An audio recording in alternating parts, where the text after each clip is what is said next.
White-tailed Grand Slam, the latest in the most popular deer hunting video series ever, Realtree's Monster Bucks. Volume 1, White-tailed Grand Slam, delivers heart-stopping action like never before, with 14 successful hunts, 6 thrilling bow hunts, and 8 awesome gun hunts.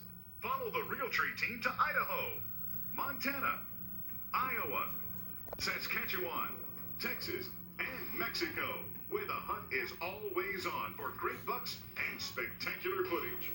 Go along on hunts with Bill Jordan, Bob Polkrod, Brad Harris, Steve Bartkowski, David Morris, David Blanton, and many others, and share their genuine excitement and love for the outdoors. You'll also see country music sensation Mark Chestnut as he takes a beautiful South Texas 10-pointer. Also, Monster Bucks 5 Volume 1 presents profiles of some of the largest white-tailed bucks ever taken. See these incredible deer and hear the stories behind them. As you can see, Monster Bucks 5 Volume 1 is a must for your hunting video library.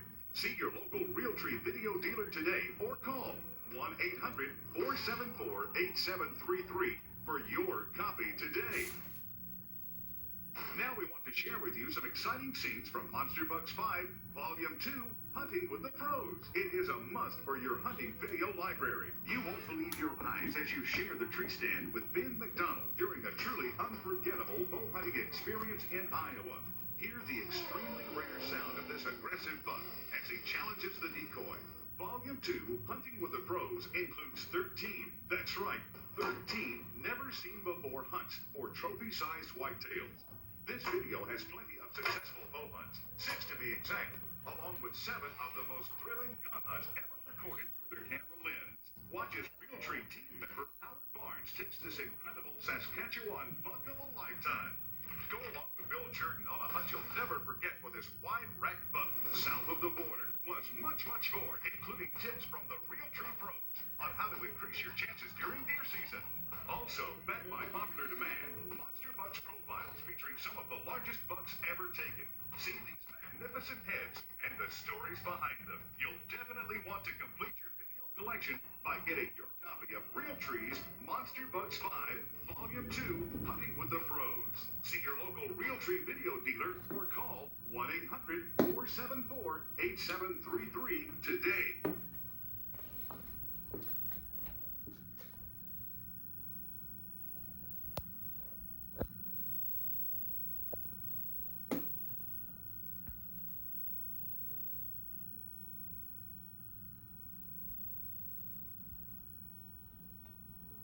The following is a Realtree Outdoor production.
Welcome to Realtree Outdoor Productions' new elk hunting video, Monster Bulls. You know, if you've been a regular watcher of our Monster Bucks videos over the years and the All-Stars of Spring turkey hunting videos, well, we've got some excitement for you for the next hour. You know, this past year we went out west and we had some outstanding elk hunts. We even learned a lot about elk hunting, and I have 2 special guests with me today who shared all the action with us. George Tomlin with U.S. Outfitters, and my old hunting partner, producer of the Realtree Outdoors television show, David Blanton. And David, it was quite a fall for us, wasn't it? It was quite a fall. You know, this was a 2-year project. Right. First year didn't go as well as this past season because we learned a lot. It was, you know, we really did good this past fall. This video, Bill and George has got 10 successful hunts with bow, muzzleloader, and rifle. We've also got, for the first time, profiles on both world record elk, the non-typical and the typical. And we also are going to have tips from our pro staff guys, and so there's a lot in store for this video. You know, George, we came out 2 years ago when we started filming the Monster Bulls elk hunting video. You about got us out of camp, but not really. You know, I tell you, we've been so used to hunting deer and turkey hunting. You know, people say, well, do you really enjoy elk hunting? I say, well, if you like to see big horns, and if you like to see a big turkey bugle, the answer is yes. And, we had a ball, but, it was a little bit of a learning experience, what Dave was talking about, moving the cameras in the right position, but you got a great group of guys.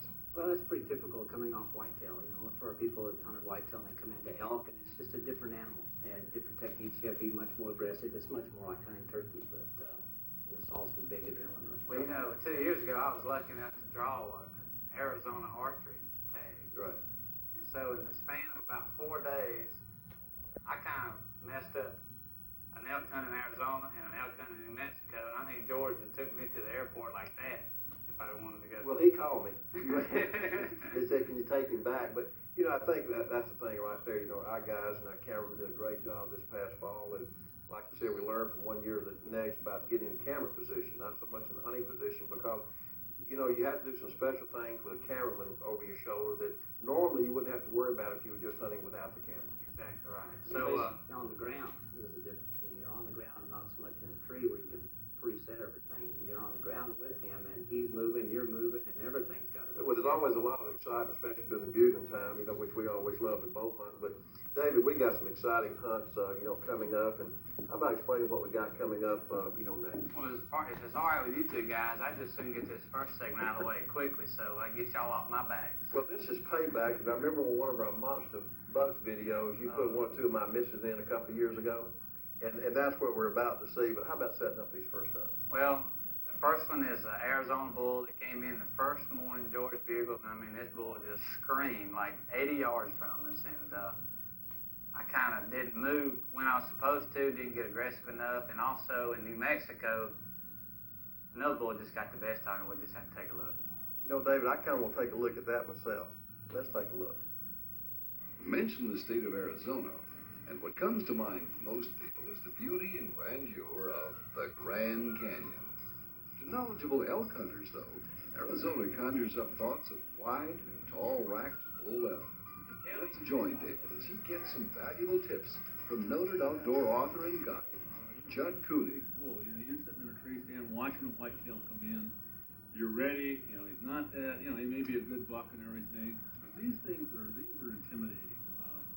They come in. They're liable to be coming in bugling, blowing snot, urinating, raking their horns in the trees. They're a 700-pound animal, and they look like they're gonna come in and tear you up. And I guarantee your tongue's gonna be stuck in the roof of your mouth, and you're gonna be shaking so bad that you're gonna have a moving shot, no matter how close or how still the elk is. And that's part of the hunt. So you can't train for that. With mental preparation from Judd, David is ready for opening morning. It arrives with a great bull answering the calls of a lonesome cow, made by George, who is positioned 30 yards behind David. George entices the big 6x in closer and closer.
What a bull.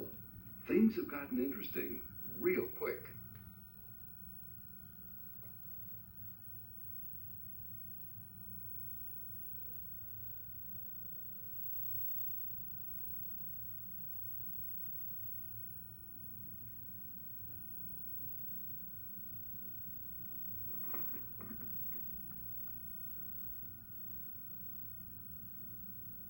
Suddenly, an immature bull appears on the scene, only 10 yards from David.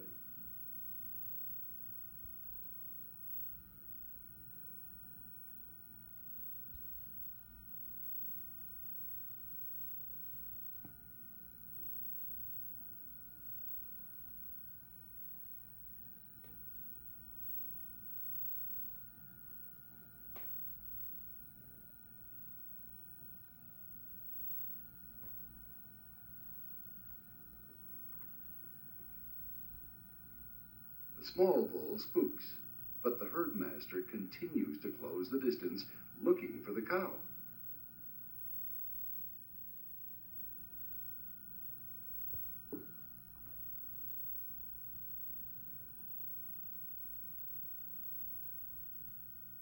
Not spotting a receptive female, the bull turns to rejoin his harem.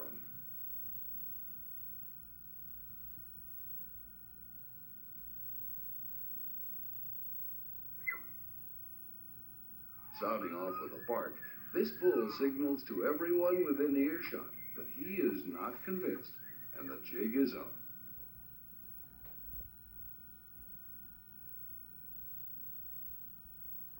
In his very first encounter with a live elk of any kind, David makes a mistake common to newcomers.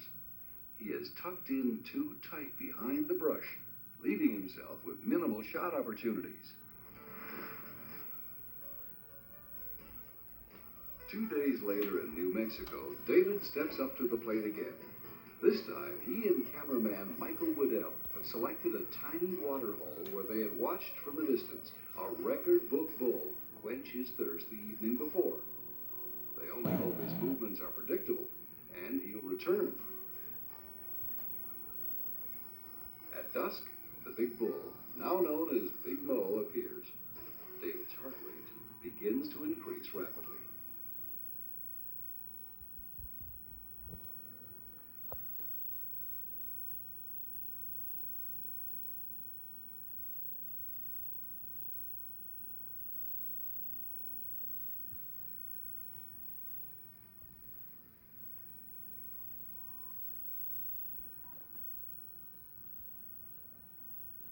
It looks as if Big Mo would bypass the drink this evening. Suddenly, Big Mo heads straight for David, whose heart rate resumes its out-of-control pace.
The bull eyes the water.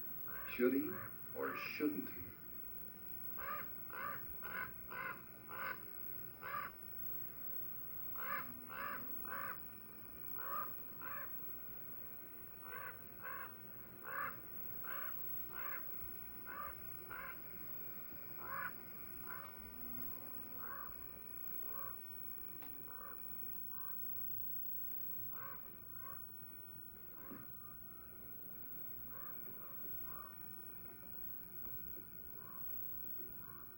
Now, Big Mo is 25 yards from David and closing the distance.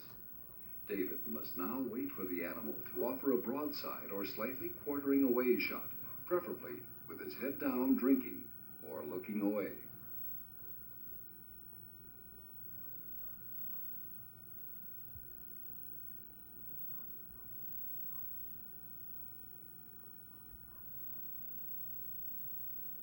Unfortunately, the bull is directly facing David, offering absolutely no shot. The bull hunter can only watch and wonder.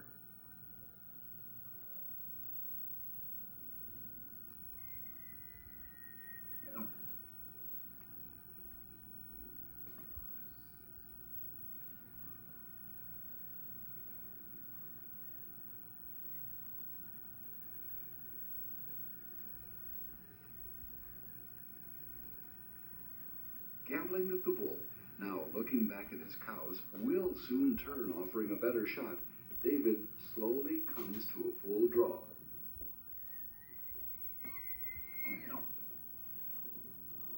Finally, the bull angles himself for a slightly quartering away shot.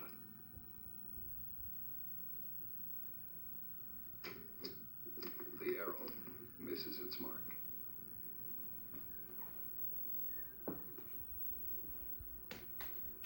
Dejection in its purest form.